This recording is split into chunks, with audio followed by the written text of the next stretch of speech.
Hello मेरे प्यारे प्यारे चार्टर्ड अकाउंटेंट्स।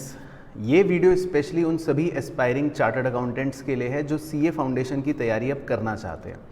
बहुत सारे बच्चे पूछ रहे थे कि सर सीए फाउंडेशन का एक कंप्लीट रोड मैप आप लेकर आओ, अगर हमें सितंबर में एग्ज़ाम देना है या जनवरी के अंदर एग्ज़ाम देना है। तो ये वीडियो आप पूरी एंड तक ध्यान से देखना, इसमें एक एक चीज़ मैं बिल्कुल आपको बारीकी से बताऊँगा और अच्छे से समझाऊँगा।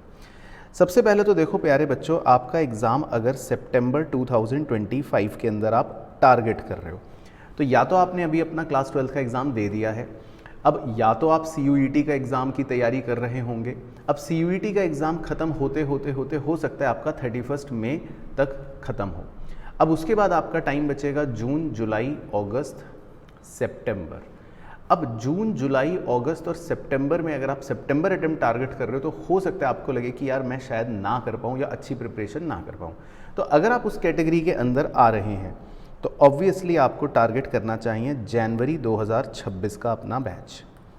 अब जनवरी 2026 में आपके लिए फ़ायदा ये होगा कि फॉर एग्जांपल अगर आप अभी एक महीना और नहीं पढ़ पाते और आप पूरा फोकस अभी CUET पर कर रहे हो और जून से भी अपनी तैयारी अगर शुरू करते हो फॉर एग्जांपल, तो जून, जुलाई, अगस्त, सितंबर, अक्टूबर, नवंबर आराम से आप 6 महीने तैयारी करके दिसंबर में प्रॉपर रिवीजन करके जनवरी अटेम्प्ट में बहुत अच्छे मार्क्स सिक्योर कर सकते हो। तो एक परफेक्ट स्ट्रेटेजी होगी उन बच्चों के लिए जो बिल्कुल अभी ज़ीरो पर हैं और उन्हें लगता है कि शायद अभी हम स्टार्ट ना कर पाएँ।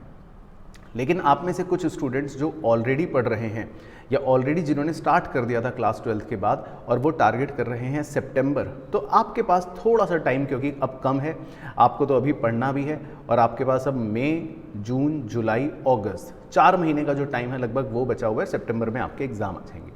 तो देखो मैं आपको रोड मैप बता देता हूँ, बहुत ही सिंपल रोड मैप रहने वाला है।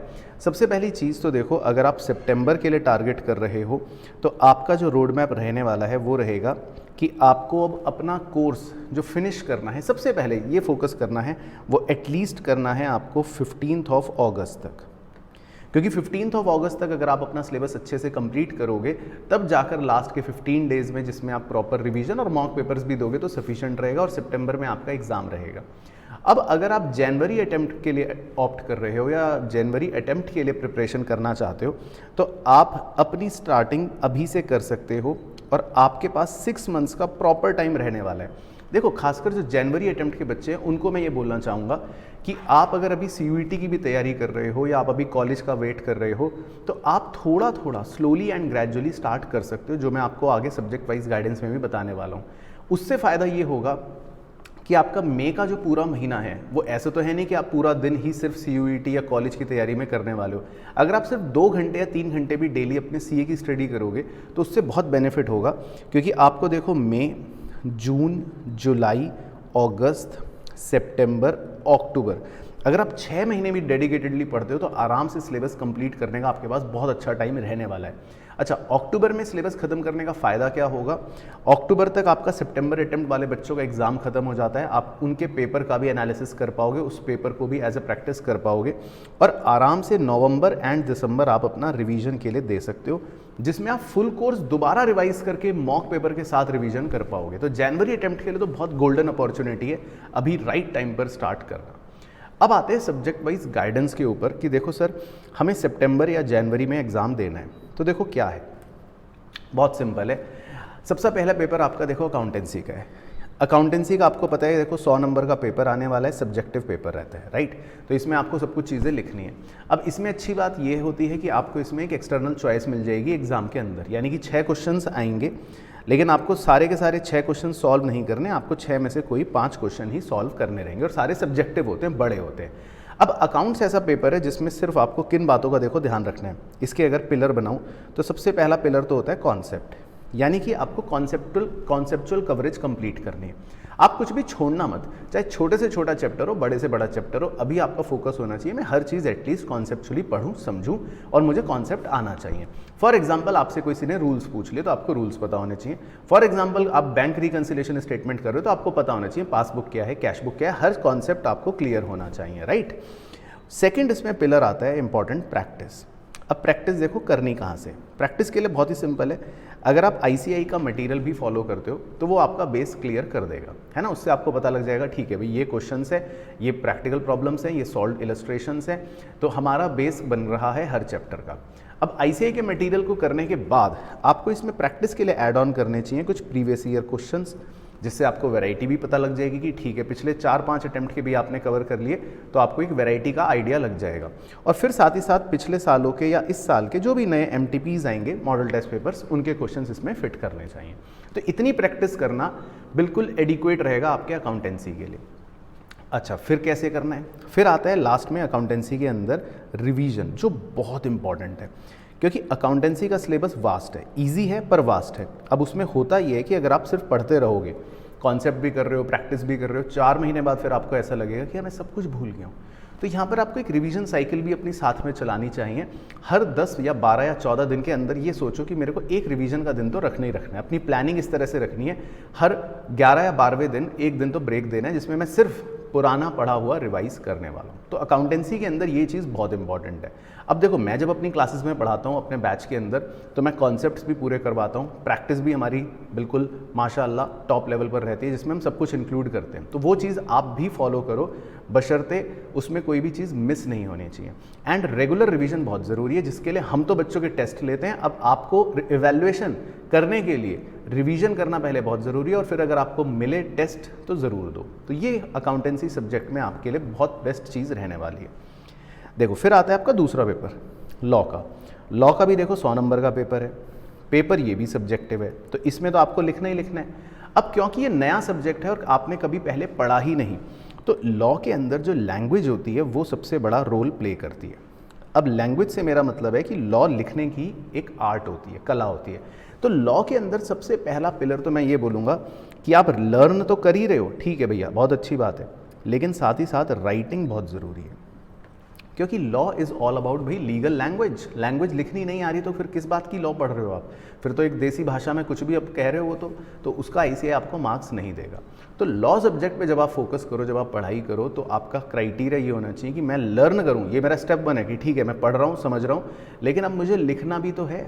आंसर की ड्राफ्टिंग कैसे करनी है वो सीखना ज़्यादा इंपॉर्टेंट है। तो आप खाली ये सोच के मत रुक जाना कि बस मैं तो सीख रहा हूँ, समझ आ गया, स्टोरी समझ आ गई, केस समझ आ गया, अच्छा हो गया। नहीं, ड्राफ्टिंग सीखना ज़्यादा इंपॉर्टेंट है कि लिखना कैसे है, उस पर फोकस करना है, राइट। फिर उसके बाद स्टेप 2 आएगा आपका, अगेन रिवीजन।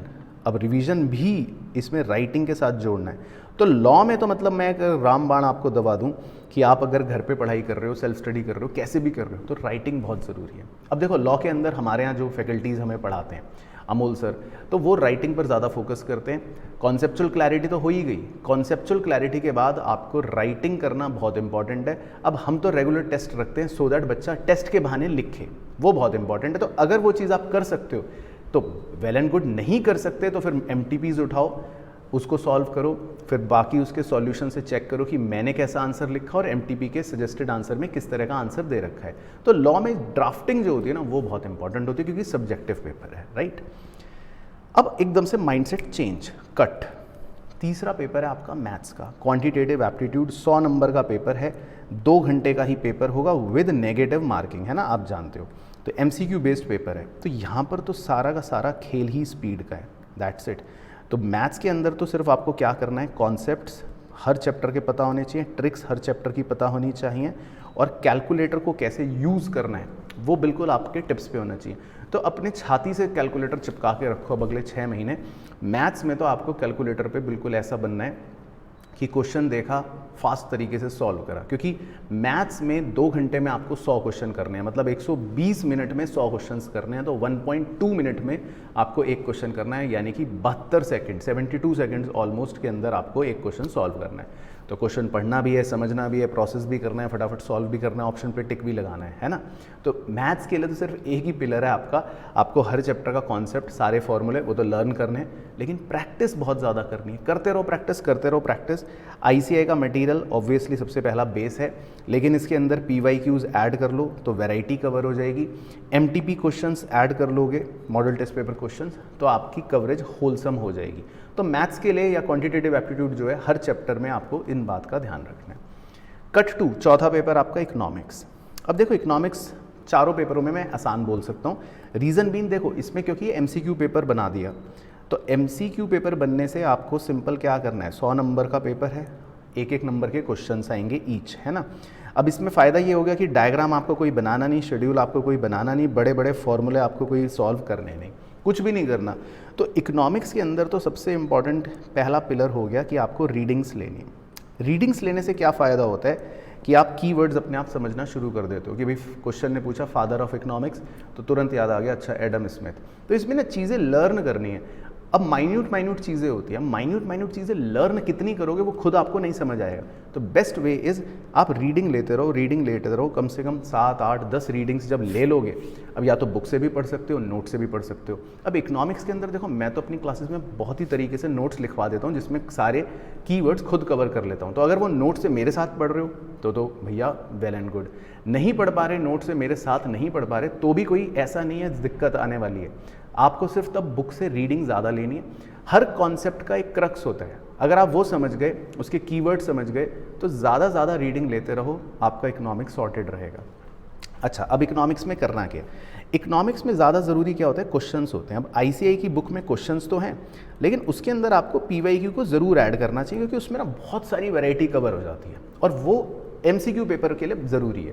नहीं तो एग्जाम में क्या होता है, फिर आपको कुछ क्वेश्चंस लगेंगे कि यार ये समझ नहीं आ रहे क्या है, कन्फ्यूजन क्रिएट करते हैं। तो थोड़ा सा क्वेश्चंस की प्रैक्टिस ज़्यादा करनी है इकोनॉमिक्स में भी, क्योंकि ये एमसीक्यू बेस्ड पेपर रहने वाला है। तो इकोनॉमिक्स की बात ये हो गई। अब देखो, सबसे इंपॉर्टेंट चीज़ बता रहा हूँ आपको वीडियो एंड करने के लिए। चाहे आप सितंबर बैच के हो या आप जनवरी को ऑप्ट कर रहे हो, तो देखो सितंबर के लिए हमने ऑलरेडी अपना बैच स्टार्ट कर रखा है, ठीक है ना। बच्चे ऑलरेडी पढ़ रहे हैं। यहाँ पर प्लेलिस्ट भी मैंने डाल रखी है जिसमें आप सारी इन डेप्थ हमारी लाइव डेमो देख सकते हो, सारे फैकल्टीज़ की।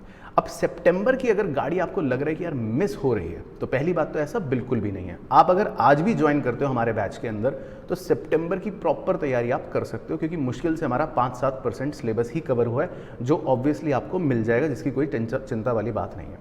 और सबसे इंपॉर्टेंट चीज़, अगर आप जनवरी बैच अटेम्प्ट कर रहे हो, तो जनवरी के लिए ये गोल्डन टाइम है, क्योंकि अभी जब हम 1 मई से स्टार्ट करेंगे और आप हमारे साथ जब पढ़ना शुरू करोगे, तो जनवरी के लिए आपको इतना अच्छा प्लेटफॉर्म मिलने वाला है, जिसमें मुझे तो ऐसा लगता है कि शायद आप 2 बार पूरा सिलेबस कर लोगे बहुत अच्छे से, वो भी क्योंकि आपके पास एम्पल ऑफ टाइम रहने वाला है 6 से 7 महीने का।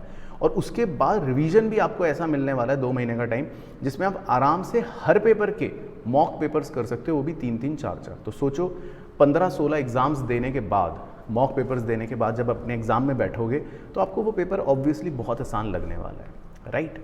तो मैं आपको ये बोलना चाहूँगा कि अगर आप सितंबर या जनवरी अटेम्प्ट के लिए ऑप्ट कर रहे हो, तो राइट टाइम है। बस अपना फोकस रखो, स्ट्रेटजी बना लो कि कैसे करना है। रिविजन्स इंपॉर्टेंट है, हर सब्जेक्ट के रिक्वायरमेंट के हिसाब से पढ़ाई करना बहुत इंपॉर्टेंट है। और थर्ड एंड मोस्ट लास्टली, अगर आपको कोई भी असिस्टेंस चाहिए, आपको लगता है कि मेरे को गाइडेंस चाहिए, मेरे को साथ में पढ़ना है, मेरे को टेस्ट्स देने हैं, तो ऑब्वियसली आप हमारे बैच में एनरोल कर सकते हो।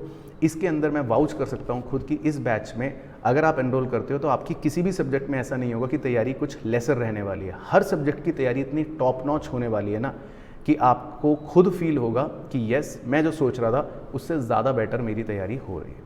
तो इसी नोट पर वीडियो को एंड करना चाहूँगा। मुझे कमेंट करके ज़रूर बताना अगर आपके मन में कोई भी डाउट हो, कोई भी सवाल हो, कोशिश करूँगा उसका रिप्लाई करने की। और बहुत जल्दी आपसे मुलाकात करूँगा, या तो सितंबर या जनवरी के बैच के अंदर। तो बहुत बहुत बहुत बेस्ट विशेस। अच्छे से पढ़ना, मेहनत से पढ़ना, एग्ज़ाम्स ज़रूर क्लियर होगा। All the best.